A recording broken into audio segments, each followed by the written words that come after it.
Okay, finishing up this article. Y'all gotta like this. Listen, propagandist that wrote this article. Propagandist that made the speech, Mr. Obama. Obama left the train briefly in Baltimore to address a frozen but hearty crowd of 40,000. Okay, he addressed a frozen but hearty crowd of 40,000. If they were frozen, you liar, you propagandist, they would be dead. They wouldn't be hearty. Their heart would be stopped. They're not frozen.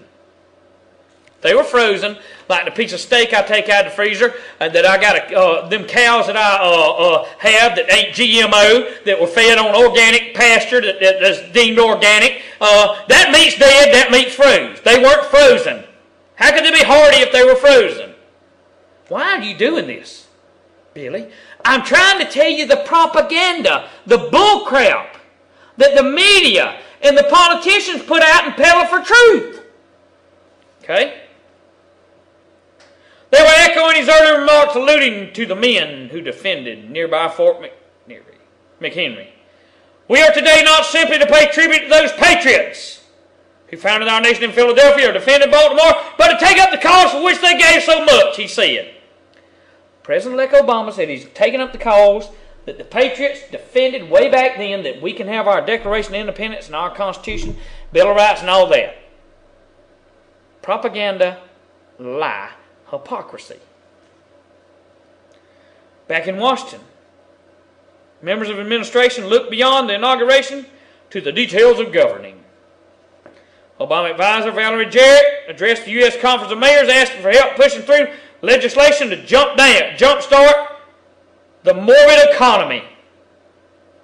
In other words, print more money, devalue the dollar, and destroy the Constitution and Declaration of Independence, and destroy every patriot that he is. Devalue the dollar to nothing. So back in Washington, the real deal is going on of what he wants to do, but on the train ride, he's for the patriots, he's for the people that died for the Constitution, he's for everything that this nation was founded on the train, but back in Washington, his cronies are doing what they're doing to finish destroying what Bush started destroying.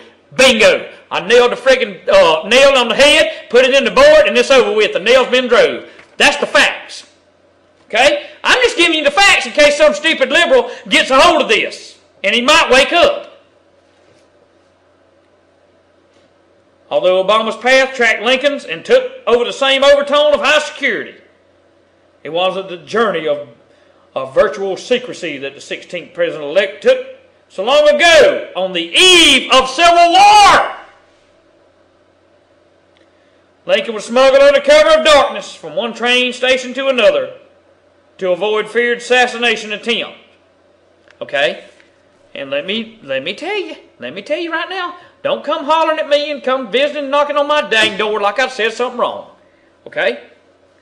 Now, back then, Lincoln didn't have what we have today for security. Okay? Now, he said Obama went out just free as a bird. Like flying around everywhere.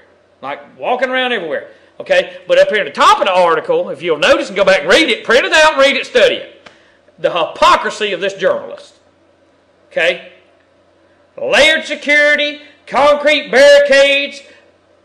Bush declared a state of emergency for the funds to protect all this. But Lincoln didn't have all that back then in the early stages of America. So they had to keep him in the darkness. There's high-tech security, glove precision satellite. Everything is there to protect Mr. Obama. But the hypocrisy of this article is the same. This is why you should quit listening to the stupid A-double dummies on television. They are liars. This person is not telling the truth. They're propagandizing the whole situation. And they're peddling doo-doo for truth, and some of you believe it. But let's move on. It says the FBI has been planning for inauguration since June. Large trucks, bomb-detecting robot canisters, hundreds of gallons of water to disrupt the car bomb, other emergency responses, equipment stretched down a block near FBI's Washington field office. See, Mr. Lincoln didn't have those conveniences. That's why he was swept under the friggin' dark. You dummy! You dummy! Let me call you for who you are. Let's see. Jennifer Lovin and Nancy Benack, you are a bunch of dummies. You're a bunch of propagandists. Why don't you tell the truth that Lincoln didn't have those conveniences? It's not like it's not like that everybody is for what's happening. But you make it sound like that everybody is either drinking a cold beer at their house and cooking out on the ribs on the friggin' grill because America's going to hell in a handbasket. Everybody's celebrating, and no, we're not. John Perrin, a special agent in charge of counterterrorism, said there was no credible intelligence warning of any attack. See, here to throw the damn doggone false flag terrorism crap in there too. I mean, it's just beyond me. Mr. Perrin said, if anything happens, we'll know how to respond. That was nothing against Mr. John Perrin. I'm just saying, they can't do an article without putting the terrorist in it. It's the End Time Watchman.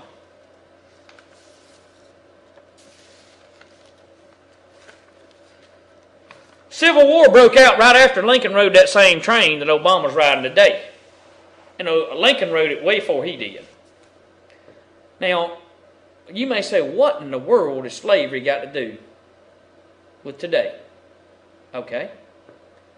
Do you feel like that as an American, that you're being taxed to death and you've become a slave to the New World Order?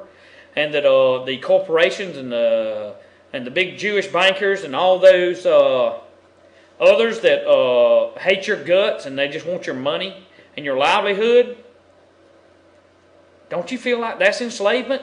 Don't you feel like a government that's supposed to be by the people, for the people, and of the people is not that any longer? Don't that make you a slave of the government? Don't that make you a slave of the corporations? Don't that make you a slave of the bankers? Don't you understand that during the Civil War, right after Lincoln rode that train, don't you understand that the enslavement, the economy, and the taxation is what made this Civil War take place if you go study true history? Don't you understand what End Time Watchman's trying to tell you? That a lot of people on there say so stupid and he's radical and trying to start. I'm not trying to start nothing. I'm trying to put the friggin' truth out there. And by God, you don't like the truth, and you know who I'm talking to. You can't stand the friggin' truth because it means you'll have to take responsibility for yourself, buddy.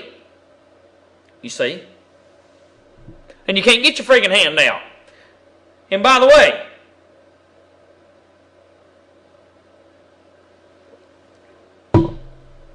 I've got a good article on why did the American Civil War start, according to history. Not propaganda, not friggin' New Age school books that don't mean crap. They won't even do to wipe your tail on because the paper's so thin. This is End Time Watchman.